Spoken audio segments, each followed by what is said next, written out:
Looking at our world from a theological perspective. This is the Theology Central Podcast, making theology central. Good afternoon, everyone. It is Monday, June the 26th, 2023. It is currently 5:28 p.m. Central Time, and I'm coming to you live from the Theology Central studio located right here in Abilene, Texas. Now, I truly know where I'm coming to you live from. Yes, it is the Theology Central studio. Sometimes when I say Theology Central studio, I want to say theological studio, but it's not the theological studio. It's the theology studio, right? It's the Theology Central studio. It's not the theological central studio. I don't know why I want to do that, but whenever I say Theology Central, sometimes I want to say theological. Who knows? Who knows? Do you know why? I don't know why. There's lots of things we don't know. But do you know this? Do you know how many references there are to Satan and demons in the Pentateuch? Do you know right now, just the top of your head, how many references there are to Satan and demons in the Pentateuch? In the first 5 books of the Bible, how many references are there to Satan and demons? Go. How many? Whoever can get it right wins 300,000 nothings. Okay, no, all right. You don't win anything, but do you know? Do you know how many times Satan and demons are referenced in the Pentateuch? The first 5 books of the Bible. Come on, how many? How many? Someone says 0. Okay. That's a very good guess. 0 is a very good guess. All right. So someone guessed 0. I'll see if anyone else has, what some people are doing, they're looking it up right now, and then they're going to wait. They're going to look it up. Then they're going to post their answer. See, other people are trying to look really smart right now because they're Googling it. But see, we can't trust them. We can't trust them. All right. The person who answered first is the only trustworthy person. After that, it gets really questionable. And then, yeah, you don't really know what to make of those who come. I'm joking with everyone, but I'm asking that question because I came up here in the studio to make sure I had the AC unit on because I'm like, it's 747 degrees outside and all of my equipment will start melting inside the studio. So I walked up, turned on the air conditioning, and then I realized having here on the desk, on the table here where I broadcast from, the book Spiritual Warfare and the Storyline of Scripture, a Biblical, Theological, and Practical Approach was laying here on the table. And of course, anytime I see a book, doesn't matter if I've read it, I always pick it up and at least start looking through it. So I came to page 8 in the book. Again, the name of the book, Spiritual Warfare and the Storyline of Scripture, a Biblical, Theological, and Practical Approach. And it kind of was laying open on the table. So I picked it up and it was on page 8. Page 8, the section is entitled The Pentateuch. All right. So far, so good. And then it has this paragraph. Satan is not mentioned by name in the Pentateuch. In addition, demons are specifically mentioned in only one passage. Satan is not mentioned by name in the Pentateuch. In addition, demons are specifically mentioned in only one passage. Does anyone know where the one passage in the Pentateuch where demons are mentioned? Does anyone know where that is? I'm giving you a chance.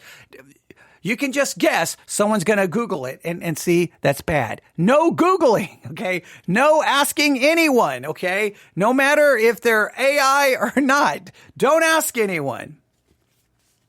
Let me read this paragraph again, right? Satan is not mentioned by name in the Pentateuch. In addition, demons are specifically mentioned in only one passage. From a canonical perspective, it seems evident that the devil is to be associated with the serpent in Genesis 3, which most people agree. There are those out there who don't, but most say, that's the only way to understand it. When you look at it from a canonical perspective, in other words, when you take the whole canon into consideration, you take the whole Bible, it seems to make sense. It is possible And possible is, how many people agree with this? We could spark an entire, year of debate. It is possible that the sons of God in Genesis 6 should be understood as fallen angels. These are two of the three passages in the Pentateuch that receive attention. So we're not going to look at Genesis 3, where we have the fall and the serpent, and some believe, that Satan is involved there. Obviously, some don't. We could have that discussion. I do believe if you take the whole Bible into context, you would have to say Satan is involved in that situation. So there's Genesis 3. Genesis 6, they have a discussion here. We could spend hours looking at that and discussing it. So they dedicate a half a page, you see. So 1.5, 2, 3, about 3.5 pages to Genesis chapter 6, about 3.5 pages to Genesis chapter 6, maybe 4. Then you turn to page 17, and then the heading is Deuteronomy. Deuteronomy is the last of the 5 books of Moses, contains the only explicit reference to demons in the Pentateuch. As such, it merits a brief consideration. So for your consideration, this Monday afternoon going into Monday evening, I want you to spend some time in Deuteronomy chapter 32, and we're going to look at verse 17. Deuteronomy chapter 32, verse 17. Deuteronomy 32:17. Now, it's interesting from, say, a hermeneutical perspective, right? I want you to think about this, okay?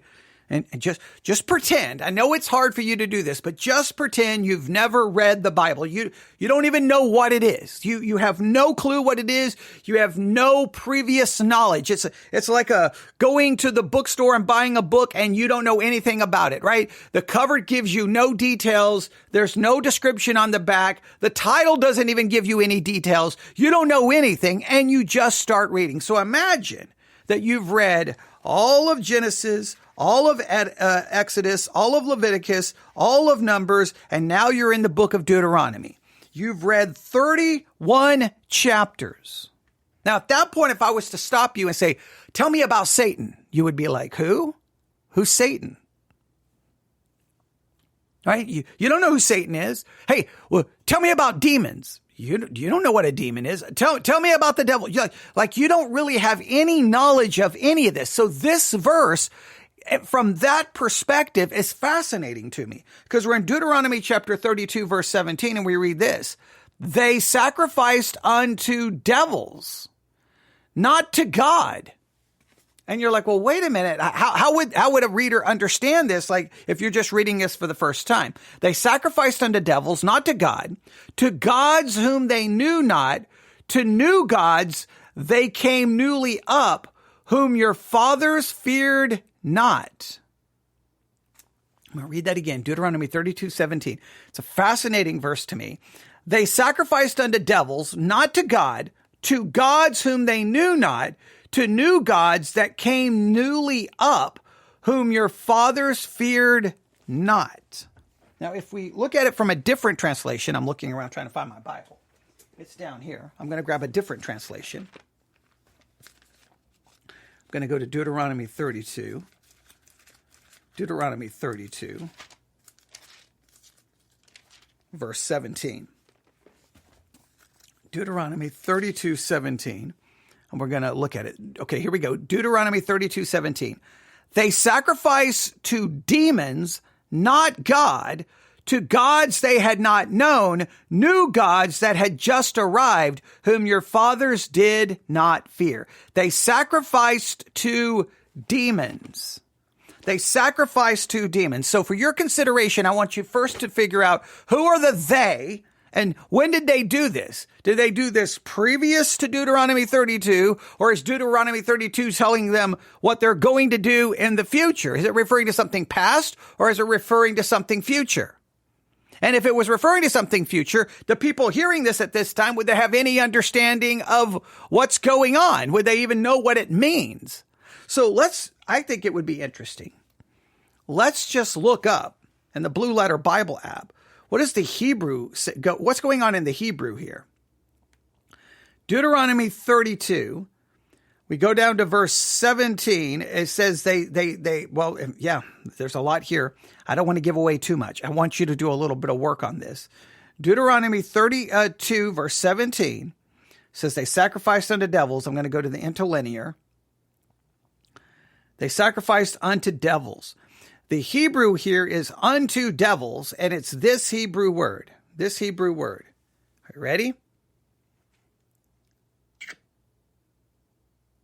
Strong's H, 7700. Shade. Shade. Shade. Shade.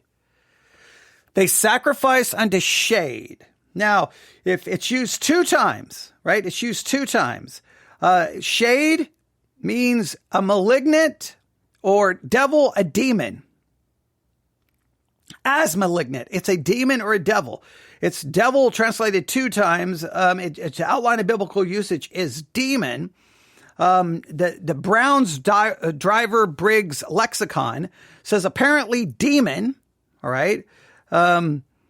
They kind of offer a little bit more information. And then the places that it's used in two places. Deuteronomy 32:17, obviously. They sacrificed unto devils. Psalm 106:37, yea, they sacrificed their sons and their daughters unto devils. So you have two places where this occurs. So what I want you to do is figure out who's being spoken of here. Who is the one in Deuteronomy 32:17? I'll read it from the King James one more time. They sacrificed unto devils. Who? Identify the they.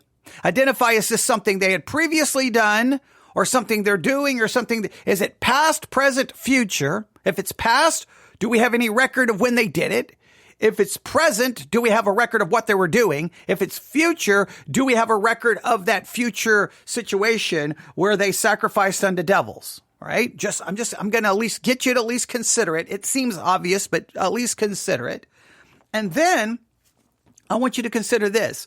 They sacrificed unto devils, not to God. And what way could this apply to you and me in 2023?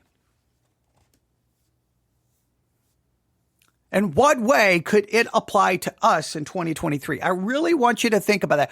Who is the they, right? And is this past, present, future? And then how can you and I sacrifice or offer something up unto devils? How would this apply to us? Clearly, if they sacrifice unto devils, this would be them actually engaging in some type of offering up a sacrifice, but doing it to a false god. Right? So how could this apply to us in any meaningful way? Now, the book that I referenced states this. It's not a very long paragraph. Again, this is the book Spiritual Warfare and the Storyline of Scripture. It states this. This verse gives the theological background to the role of demons in false religions. The verse reads, they sacrificed to demons, not God, to gods they had not known, new gods that had just arrived, which your fathers did not fear. And it's weird that it seems like it's referring something to the past, but let's see what it does here. They offer this context. In verses 15 through 18, Moses sees a time in the future when Israel will rebel against God, breaking her covenant with God. They will become infatuated with all the blessings of the promised land and attribute their prosperity to foreign gods, thereby abandoning the Lord who is one.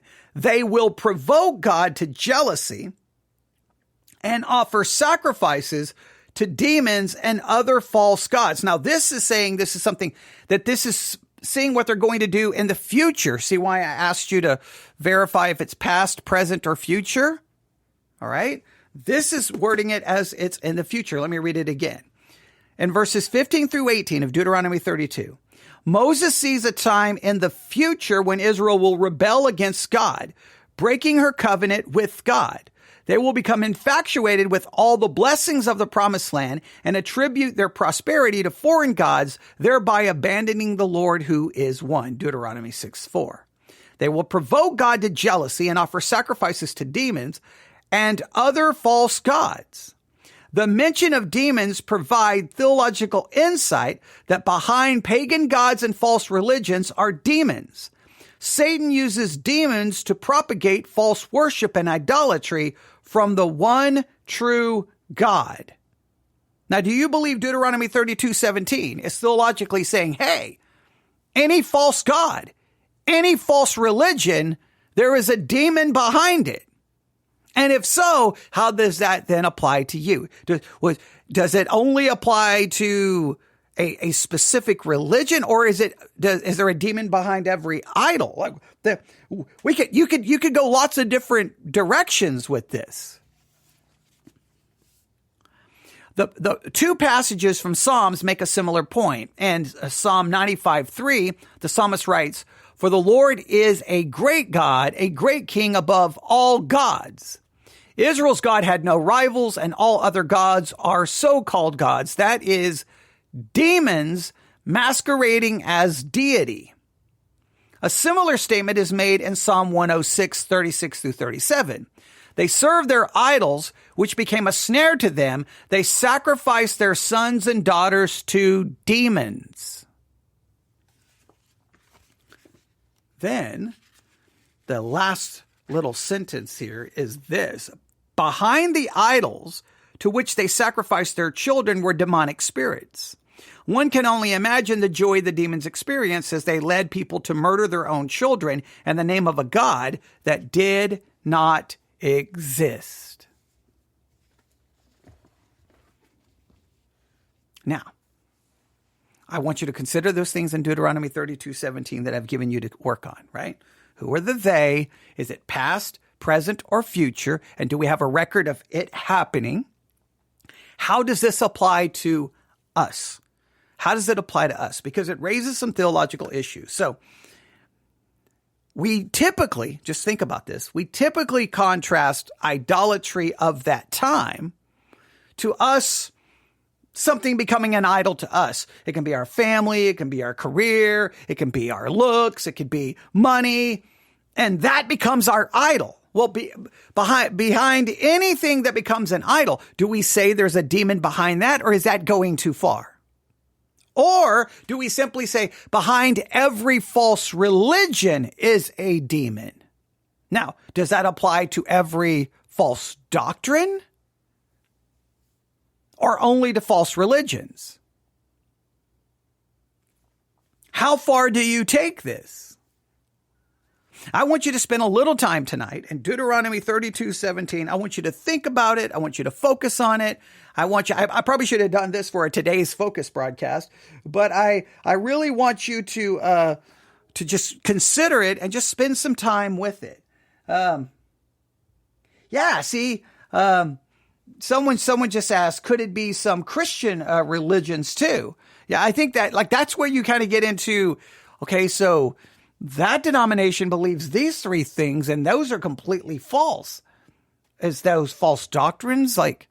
There's a part of me, I hate to say this, there's a part of me that, sometimes when I see craziness that happens in the charismatic world, I'm like, that's demonic, okay? But I try to be careful not to say that because Deuteronomy 32:17, one, it's just bizarre to me. Like the first time demons or devils are mentioned, it's just so where did that come from? Where did that come from? Or is it just I don't know. There's a lot of ways you can go. I'm not going to try to give away too much, but I want you to think about that. Deuteronomy 32:17. They, who are the they, sacrificed unto devils. Is this past? When Moses writes this, was it something that had happened in the past? If so, where? Was it something happening in the present? Do we have a record of it? Or is it something that was going to happen in the future? And do we have a reference in Scripture that identifies where it happened in the future? All right. They sacrificed unto devils, not to gods whom they knew not, to new gods that came newly up, whom your fathers feared not. Now, we could do some things on feared not, but we won't get into that.